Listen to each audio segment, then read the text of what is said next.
I know that for Johnny, one of the preparations he does is he watercolors the idea of what his character might look like, and I think you were doing the same. And he said, we pull that. Okay. And he said they were very close, which is kind of that sync. But, you know, it's sick. It's disturbing. I don't like to think about it too much because you don't like to you think thoughts yourself and you think, oh, that's not a good thought. Then it's not a good thought to think that it might be other people thinking those same thoughts. Well, he is your Tyler Durden at this stage. I think he is your other half. There is this. Well, I mean, he brought up, and it's true, like over the years, script notes, pull them out, quite similar, kind of spooky, really, but that's all right. You know what? For people that don't like to talk, it makes it much better.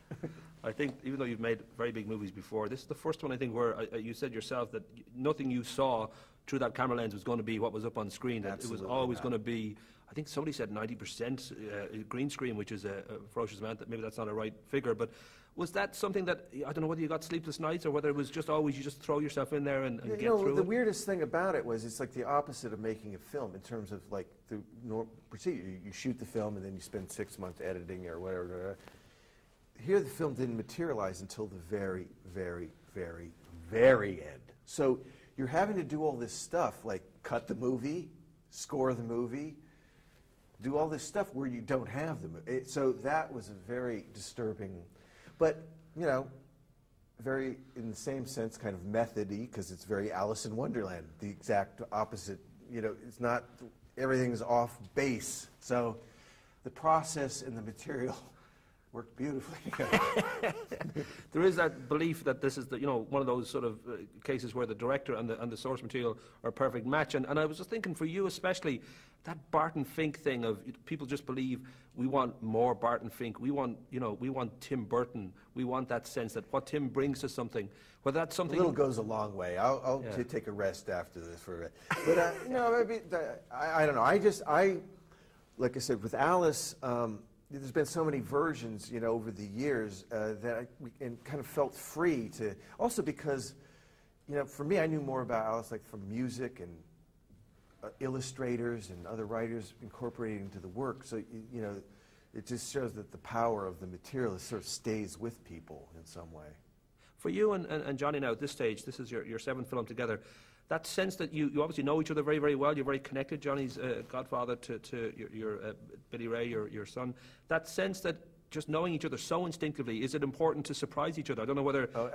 Yes. Yeah, I think maybe Johnny wears PVC underwear. But that's the way any artist. Yes, absolutely. And I think that. But whether it was with me or with anybody, and I do the same thing. You want to do that anyway. I mean, he's not an actor who wants to just be the same. Some people, they have a career based on kind of being them, I knew from the beginning he wasn't that way. So, that's his thing now is like, okay, what new kind of character? Because he doesn't like repeating it, so he don't want to do that. I don't want to do that. So we always feel like, okay, this, and that's good because it's like, you can go that many times, so it's kind of ups the ante for ourselves a little bit of like, okay, show me something else. Come on. Do it. I got to wrap up my last question. The fact that Johnny is pretty much Elvis right now, you guys have the complete artistic freedom, I would imagine, when it comes to doing what you want to do, which is a curse in a way, I think. You think so? Well, I would think you have a lot of freedom, and that's obviously, freedom comes with a price too, because you can basically have to make decisions. Nobody's going to stop you taking a left. It's funny. I learned this over the years. It doesn't matter if you're doing a low-budget film or a big-budget film.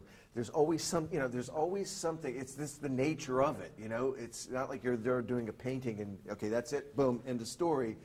There's just so many elements that make it surreal and problematic and fun and everything. So, you'd be surprised